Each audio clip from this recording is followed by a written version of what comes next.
Welcome back into the Sports Source. This segment of our program brought to you by my friends at Secret City Chrysler, Dodge, Jeep, Ram. The new year means new beginnings, fresh starts, and a new car or truck would make for a nice new start, wouldn't it? Check out the huge lot at Secret City on the Oak Ridge Turnpike. You will find a selection of 200s, 300s, Challengers, Wranglers, Grand Cherokees.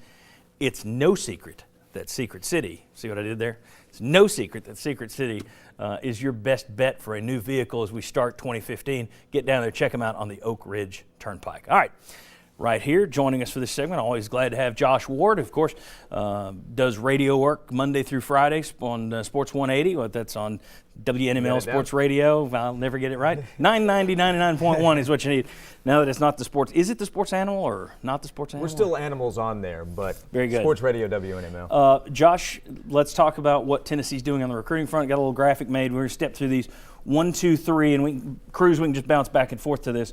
But number one, you have all the quarterbacks. Yeah. Tell us the good news on the quarterback front for Tennessee fans. Yeah, one good news item is that 2 of them are on campus already. And Quentin Dormady and Juwan Jennings, they enrolled this week. So 2 guys that will go through spring practice. Dormady going through an injury, so waiting to get him cleared, but they're already on campus. So they have a chance to work with the coaches. And then this week, Tennessee picked up a commitment from Sharon Jones, a quarterback from California.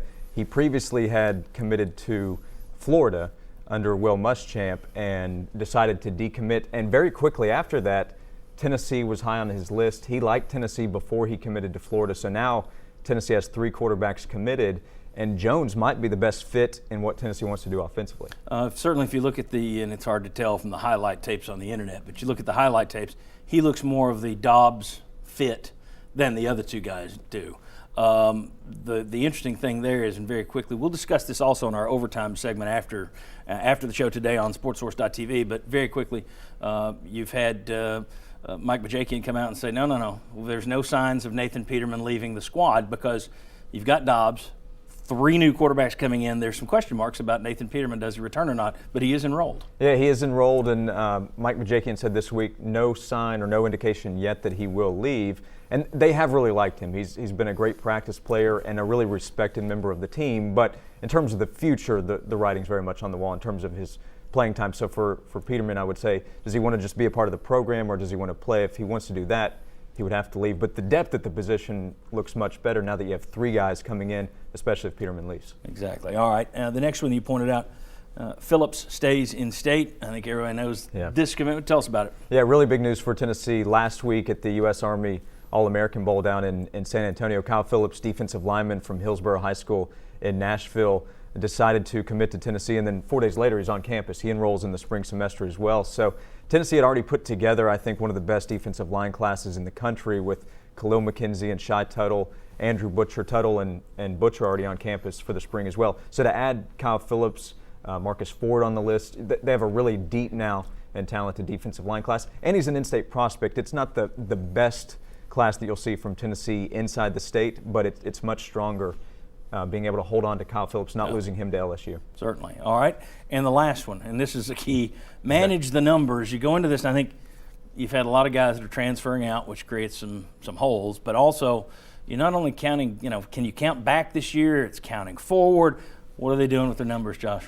Let's find out. Yeah. I'm not going to be able to give you good information, but this is going to be, I think, a yearly January conversation. Especially a trend over the last few years has been to get early commitments, and when that happens, and if you're recruiting at a high level, which you need to do in the SEC, then you might start to push a few of those lower-rated guys out to try to get some of the higher-rated guys in.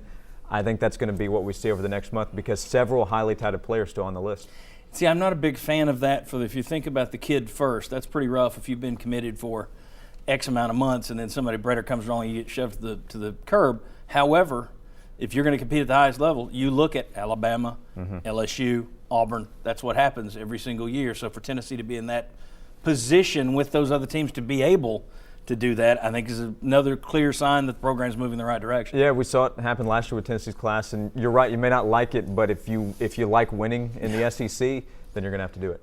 Josh, you do a radio show on recruiting as well. Tell people about that. Yeah, Football Futures each Saturday from 10 until 11. We cover a lot of recruiting and a lot going on, even with 28 commitments, a lot that will happen over the next 3 weeks before signing day. Great. And Josh will be back with us most of these weeks as we head up to signing day and then certainly after. Josh, appreciate you. Yeah, and we'll see you later this afternoon on SportsSource.tv. We'll tell you more about that later in the show. Come on back, Houston fans. You're Mark Pancratz. We got a couple former coaches here on the set. I thought, why not let them do an actual scouting report for you? Tennessee plays Arkansas on Tuesday.